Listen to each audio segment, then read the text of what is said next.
Hey, yes, sir. Yes, sirski. Alright. What's the echo saying? Yeah? The So what's echo? the yeah? Is there echo? Nah, not really. Yeah, God is good. You got a mic now? No, no, no, no, no. Just go inside to look after me. 1 second.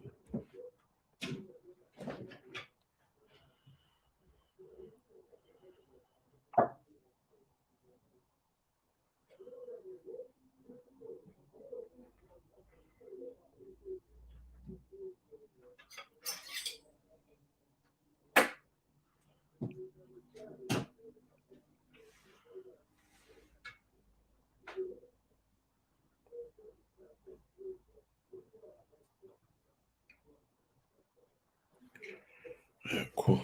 Yeah.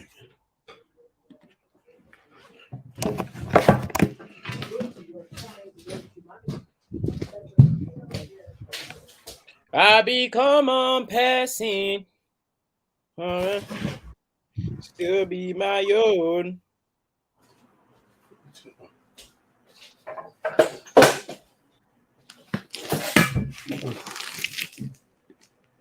Yes, sir. Yes, sir. Yes, sir. I become on passing. I saw How's some ugly Halloween outfits this week. so some love? Yeah, share them. Share them I in the said chat. ugly. No, no, you said love. I heard lovely. No, I didn't see some nice ones. You I ain't saw seen none of the this. nice ones I saw were from celebs. Yeah, But man. the commoners, the commoners, the commoners weren't wearing them the nice fits this year. I just give those to the celebs. You didn't like Julie's outfit? What did Julie wear? Oh no, I'm just here to spread agenda. Ha! I was thinking Julie didn't go nowhere. And if she How's did, she full didn't park? bring anyone in. How's full park? I didn't go full park. You went full park. I saw you at I full wasn't. park. I didn't go full park. You went full park. The other man then went full park. I You actually went. didn't go full park. I went to Toby's mum's 60th. Damn man, how is it? Decent, man. Decent. Decent. What can we Decent. say? Good food. I We saw love you there. Auntie, man. I saw you the Courvoisier bottle. Was it Courvoisier or Henny? Which one was it? Courvoisier or Henny? Don't freeze. You ain't frozen. You ain't frozen. That's the thing. You ain't frozen. Maybe he is frozen. Yeah. Yo. Yo. Oh my god, was it Henny or Courvoisier? Let's go. We've got about 3 people in the building. Let's go. Let's go. Let's go. Let me run the rhythm.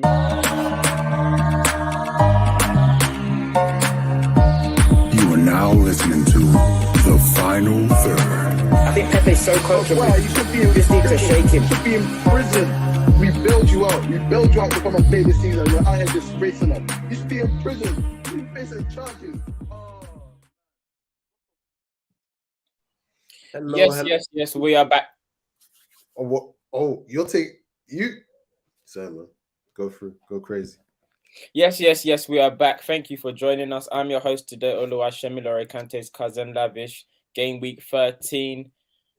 I wouldn't say fresh off the press because we had a bit of technical issues. But yes, I'm joined by my lovely co-host Banks. Football Beyond Borders. Yeah. What's your thing now? You're just busy, bro. I'm just out here, man. Just Out here. having fun. Just having Go fun. on, tell us what you're on because you're just on stuffs. Right now, I'm a content creator, man. I'm content creating, doing all them. You see me with the phone. You get about, man. Footballers' friends and that. Football Beyond Borders. Footballers' friends. Too many man. kits. Banks notes, man. Yeah, bare names on you, man. Bare names. I said footballers' friends. Hey, man. These lots will invite Actually, me. that should be at footballers' friends. That's what you are, man. Everyone's friend. I see you with Gallagher and them, man. And Chelsea's mate. I'm friends Chelsea of boy. Chelsea. Friends of Chelsea. In terms of football wise, how's your game week been? How have you been? First of all, Nathan, we apologize for being late. It's sometimes it's just out of our hands. It's out of our hands sometimes. We apologize. We always do apologize. Nathan, it's funding. We don't get the funding to come. It's the funding, man. It's the funding.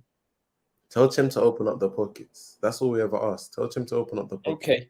this is gonna be obviously, as Nathan's alluded to, it's a late one, and we apologize. We apologize to our fans. We apologize, and sorry. We feel if you feel like you're being taken advantage of, but sorry, we were very, very under the thumb yesterday. But we're gonna be We're gonna give you a quick 25-minute breakdown of this game week that just passed, and then we're coming back on Thursday with the European review show.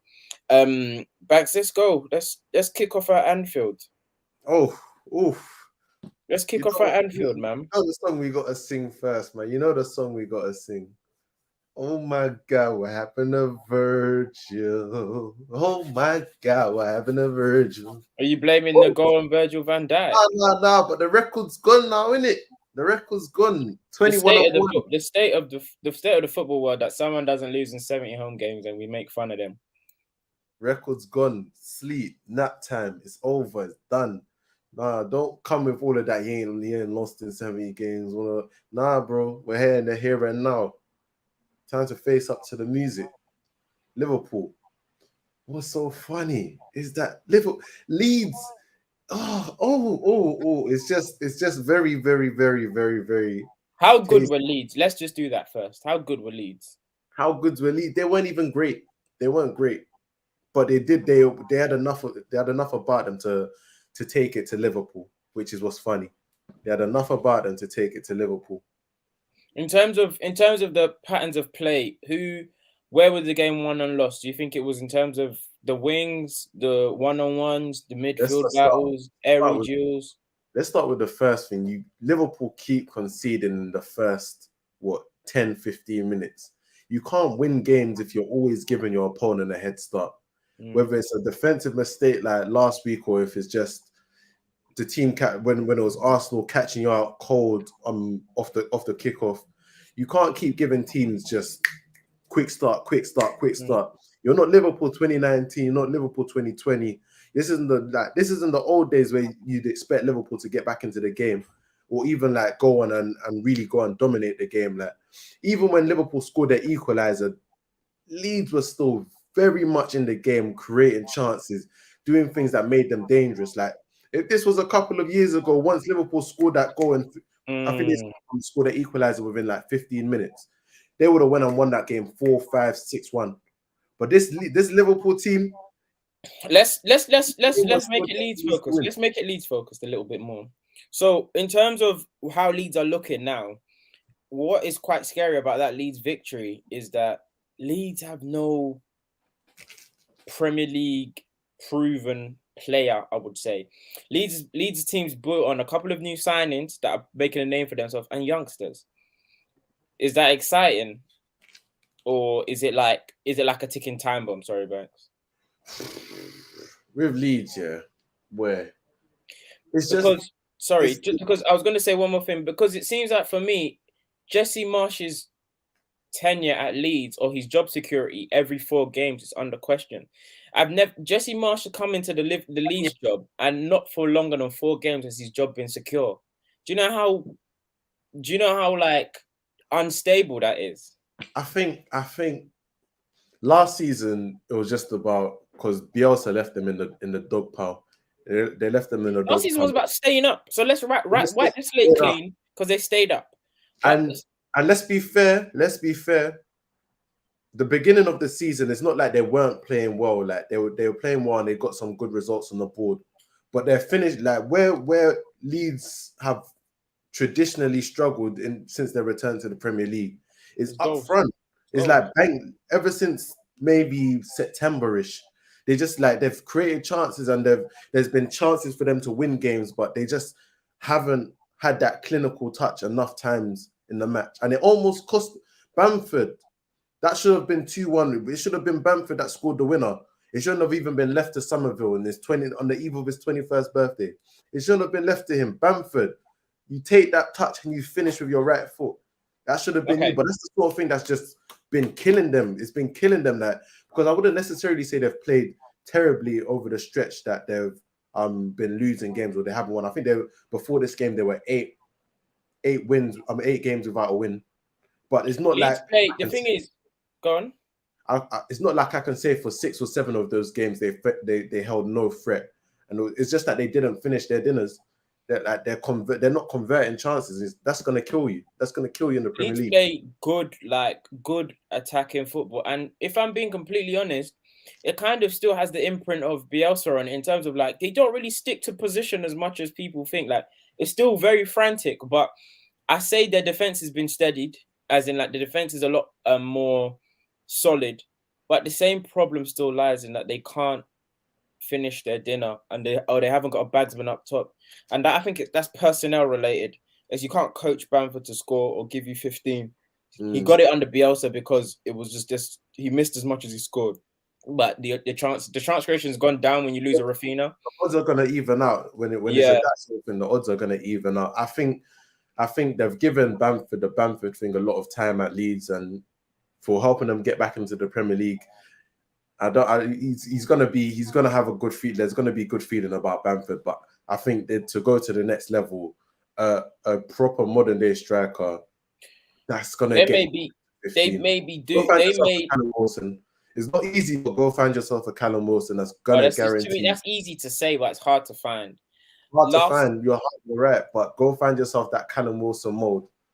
Durable, can run the channels, threaten the air. Again, not easy to find, but if you want to take that next step, you need to find that sort of striker. That's really just not Bamford right now.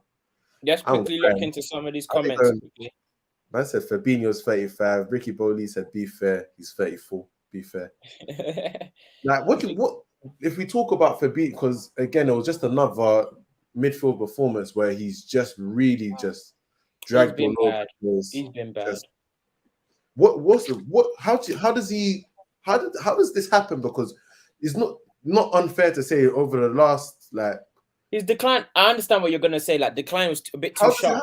It's been sharp.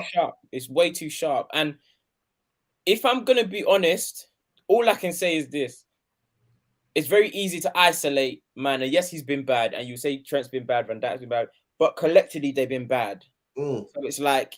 But I feel like this has even been slight. Like Liverpool had a very good season, but I could see it a little bit from last season. No, you couldn't. No, that's not fair. I could see it a little bit from last season. No, I couldn't personally. No, but Fabinho this season has been right. bad. Like it's gone to a different level over the last. Fuck, is that the rain? Hey, give us a chance. But over the last like couple of months, the decline has been crazy. Like. I don't think it helps the midfield that he's playing with, because now he's playing with it'll be Fabio Carvalho in midfield or Harvey Elliott in midfield or Kurt, and I guess he's like with those sort of midfielders he's gonna have to cover more ground naturally. No. But just because Harvey Elliott is not getting around the place listen, I personally believe Fabinho was playing at his optimum last season, because a lot of the time when Liverpool are playing good, a bit like Partey, he plays alone in midfield, you know. He does. That's what I'm saying. Henderson's pissed off to the right wing, or Milner's covering this side, and Thiago's barely. And remember that time they were saying Thiago and Fabinho barely lose games together, but they'd only play like 6 games because Thiago's always injured. But what I'm saying is he was a staple in that midfield, and he played a lot of games on his own. Now, I feel like not that it's run its course, but he needs a good rest, because this is worse than when he first came into the league and he just wasn't up to scratch. He ain't fit. And okay, let's get through some of these comments. Yeah, because Ugo said the only difference is we don't keep possession this year. But the thing is, with a lot of the top teams, whether it's City with Rodri by himself in there, or now Arsenal with number 5 in there, or now United with Casemiro in there, like you have that one midfielder that just plays at the base and it's gonna shuttle. Like defensively, he closes off the gaps. He's not gonna let you keep possession in your half for a long period of time, and he's going to be able to get the ball off of either centre back, spray into midfield. That's what the best teams always have. That one. What are you telling me, Banks? What are you telling me? I'm saying that Ugo saying the only difference is you don't keep possession this year. Only difference is we don't keep possession this year. That's largely to do with the fact that Fabinho's not doing that job of winning the ball back as quickly. Like, who was it? Aronson went past him. Like he's in terms of, you couldn't get past Fabinho like so easy before. But yeah, you're not wrong. You're not wrong. I would say he's tackling. I'd say he's tackling. He's not dominant. He's not dominant defensively as he was last season. But I'm on the premise of spreading the blame a bit more between the rest of the team. What? I could Sorry. also say Aris is generational, to be fair. But I'm more on spreading the blame or the onus around majority of the team because I'm stop bringing up these comments. They're getting crazy down there. But all I can say is this: who in Liverpool's midfield is carrying their own weight, even though Fabinho isn't, but it's not being shared evenly amongst like how well everybody's playing is not being shared evenly. So I look at Henderson, I look at Milner. They shouldn't still be in that team. You can't keep relying on if Thiago plays. It's not fair. Like, and then also you got to look on Klopp as well. Carvalho's not old enough. Elliot should be still getting trust minutes, and Curtis Jones couldn't stay fit for more than 10. Like, couldn't stay fit. So really and truly, you need another one. Then you look to the man they bought to really plug in that gap. You look at Keita for 50. It's the others as well. So it's a multitude of things within that midfield. But let's move on quickly because we promised 25 minutes. We've used half of the time on Leeds and Liverpool. Potter's homecoming. Chelsea. I said he ain't been saying since Zidane, but fair enough. You lot are going ham in the comments. Let's move on to Harry Potter's homecoming. So he goes down to the Amex. He thought he would get a nice warming welcome, but he got a rude awakening over there. And he got salvage one consolation goal. Now, was it Frank, I'm going to ask you. Was it fair for them to boo him? Let's start there quickly. Was it fair for Brighton? No. But the game's the game. No, but the game's the game. Banks, I've got just a couple questions for you on this one. Now, before the last two games, I would say before the United game and this game for Potter, the streets and the media was saying, "Raw, Graham Potter, you can see the difference in which he's playing. You can see Chelsea's difference in how they're playing. He's unbeaten since he's come in 9 games. Perfect." Can I just say, a lot of people hadn't watched Chelsea before the United match. Do you think that's a fair comment? No. A lot of people hadn't watched Chelsea, hadn't watched the Premier League Chelsea like live on Sky Sports or like hadn't watched a live Chelsea game. A lot of people could Aston Villa game. Could Aston Villa game. Maybe. All I'm gonna say is this: all the eyes was on them at the Man United match, and they fluffed their lines. Now, do you believe Chelsea have gotten better under Potter? No. I do believe that they've been steady, but it's not like I've seen a massive like jump from the end of that Tuchel reign to what I've seen on the Potter. I'd say, like we talked about this on the show before, the AC Milan match at at San Siro, there's a tax Tomori sent off. The match at Stamford Bridge, they won in the end, but it wasn't comfortable. Milan had their chances. Aston Villa created bare chances. Kepa had the game of his life. They ended up winning it in the second half. Not convinced. Who else did they face? Salzburg. Salzburg both times. First time 1-1 draw. First game. We can write that off. First game was nullified.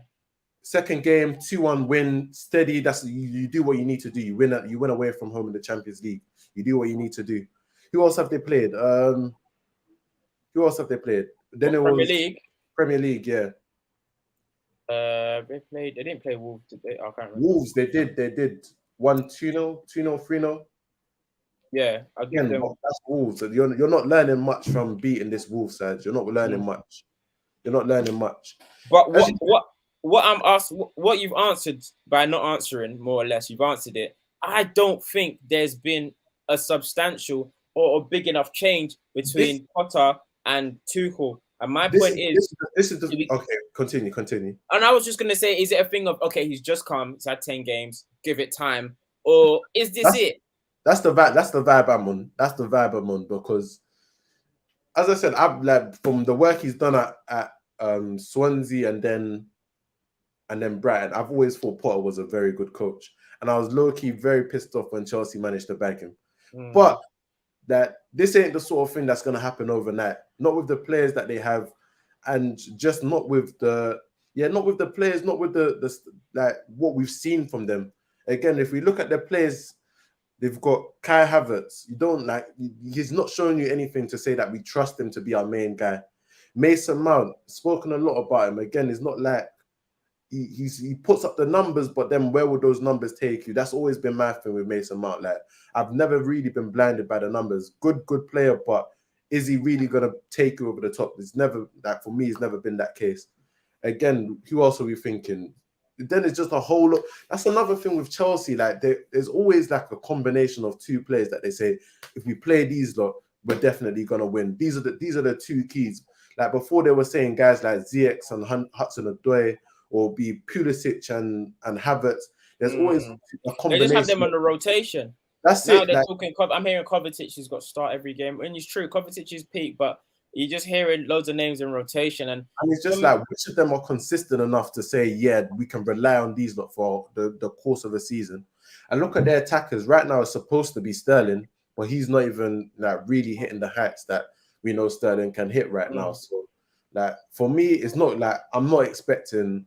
I still think they should be competing for top 4, and the season will be a failure if they don't get top 4. Don't get me wrong, but I'm not expecting the mad thing off of Chelsea and Potter this season. Some people said start of the season, as in when they got Potter, it's kind of like a free hit for him. I don't think it is. I think if he don't get top 4, if he doesn't get top 4, he's in trouble. So this could be a quick. This could now. I'm not trying to be premature. I'm not trying to be premature, but if you don't get top 4, he could get sacked. I don't think so. Because if it was a case where you need someone to get top 4 this season by way or by force, you don't pick Graham Potter, who's never managed a top level club, never managed in the Champions League, never but been in. You think to them it's more like a long. No, but here's the thing. The owners are just trying to buy the fans' loyalty. Now, Chelsea's gonna, if they don't get top 4, Chelsea fans are gonna go. Like, when it starts building over there at Stamford Bridge, it gets awkward. It gets hostile. This is a good question. Is Potter another a project man that can't be the person to win the Prem or UCL? I don't think it's fair to say. I don't think that question's fair yet, because he's never been put in that position. Even now, he's not even in that position yet. He's played 10 games. But if we put foresight on it, I honestly trust him tactically more than Poch, if I'm being completely honest. I actually trust Potter tactically more than Poch. I'm not going to say that he can't reach that level of champion UCL Premier League winning, but that's such a high level.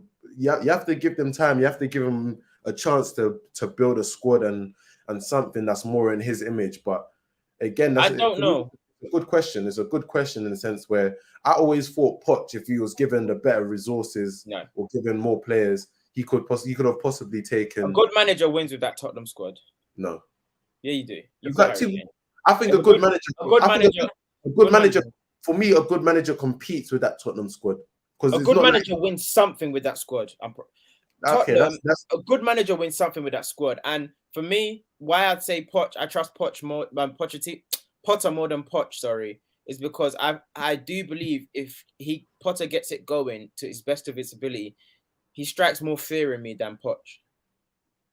For me, I'm not against that. I'm not against that in the sense where when Potter's able to coach his teams and have that period where they learn to play his way, whether it's the Swansea team or Brighton team, that they play good football. Like, that Brighton team started the Premier League season as one of the best teams, and if it's all about whether he gets that time. I believe he will. I don't believe you hire Graham Potter if you want Champions League and Premier League success straight away.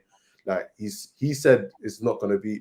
His quote was, "It's not going to be straight line to success. It's going to be bumps. It's going to be ups and downs." And you have to sort of expect that because he's never been in this situation before either. So if Bowley signed him expecting him to go straight to the top, that's probably a terrible decision. But like we've seen, if he builds a squad and if he he's able to sign some players, he gets it right. So again, that's why I sort of thought I don't want Chelsea getting a manager like Graham Potter if they, in terms of building a squad that can be successful.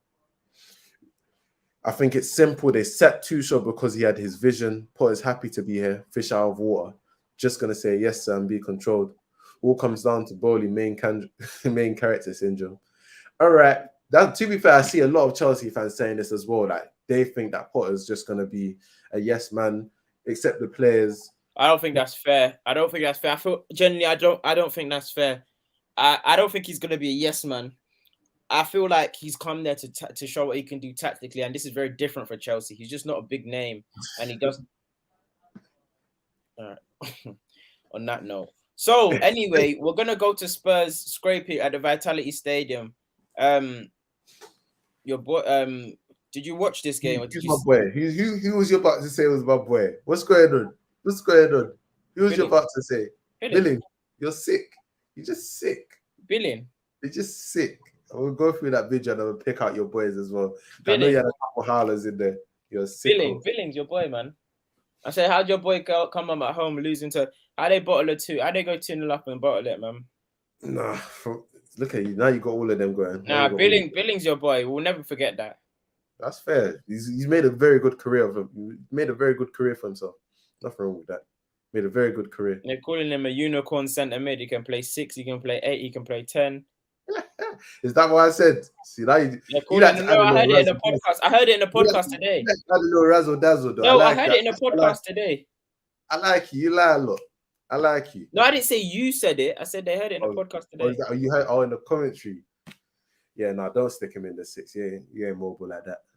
Jamie O'Hara called it a big win on TalkSport. Yeah, no, I'm not. Yeah, Nathan, he does. He does. Ahead of you. He does. I'm not sure he starts the Spurs. With Spurs, it's just I watched and it's just what we doing here? What we doing here?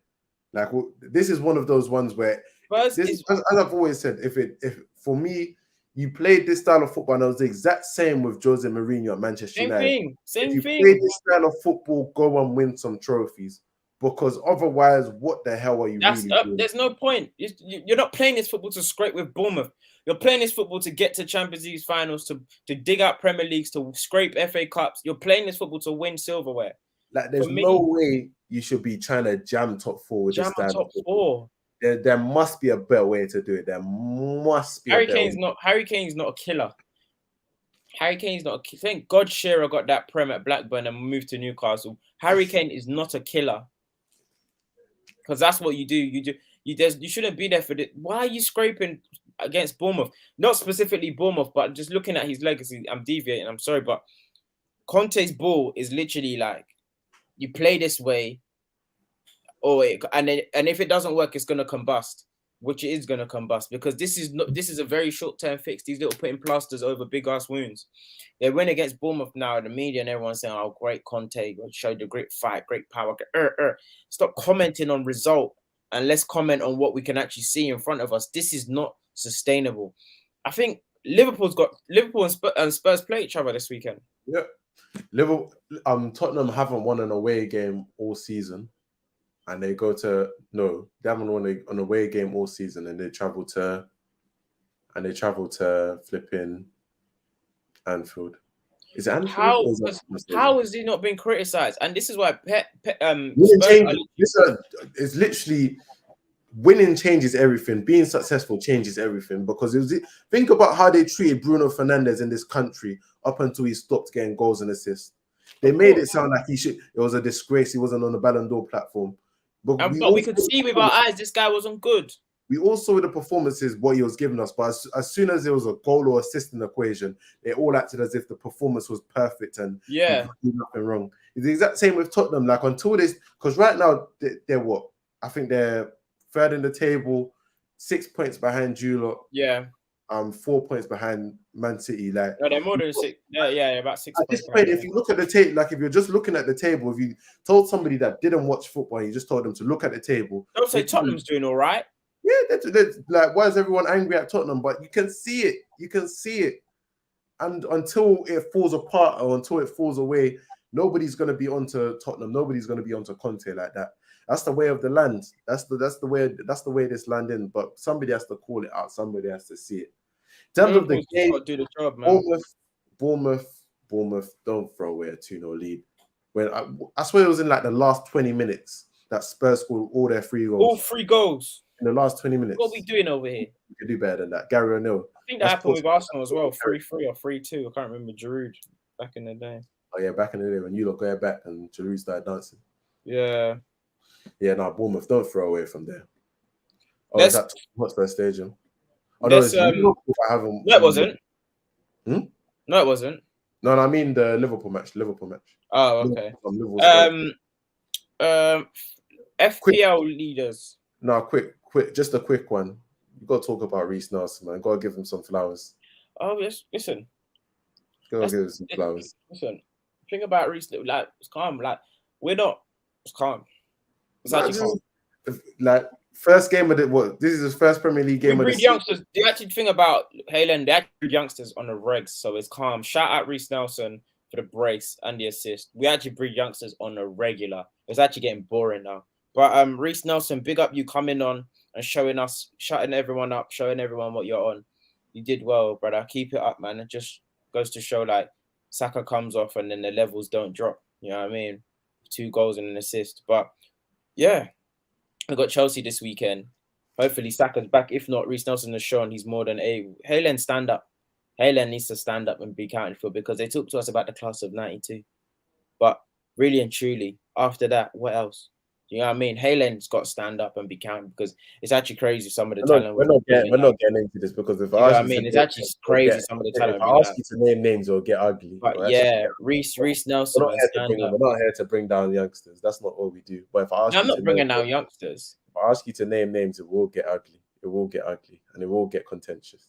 But we're not going to do that. We ain't got the time for me to disgrace you to that. We ain't got the time for you to hold up. All I'm saying is we ain't got the time for you. All I'm gonna say is it won't end nice for you. It won't end nice for you because I'm gonna end up being mean. And you won't like that.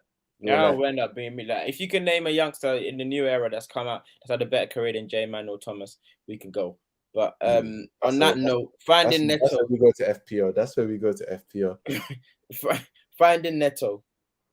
Finding Neto top 847 points, 51 points. The big scorer was Trippier, 11 points. What's that? Clean sheet and an assist. Got Martinelli in there as well. The highest points was RIP Miss Bauer. Yep, RIP Miss Bauer. Highest points? Oh, yeah, okay. Highest points this week. 84 points. De Bruyne, cheeky 22. Almiron 12. Jesus 9. Martinelli 8. Trippier, this person. Yeah, he went crazy. He went stupid. He put Haaland on the bench. He was smart. All right. Yeah, he went crazy still. What was you saying this week? Good week? Yeah, good week. Right, so we thank you lot for tuning into this week, Game Week 13. We'll be back on Thursday with the European Rear View Show. I've been your host, Oluwasemilore Lavish, Kante's cousin, whatever one you want to call me, and I've been joined by my lovely co-host, Banks_TF3, or Football Beyond Borders Banks, or Footballer's Best Friend Banks. It's easy, whichever one you want to call him.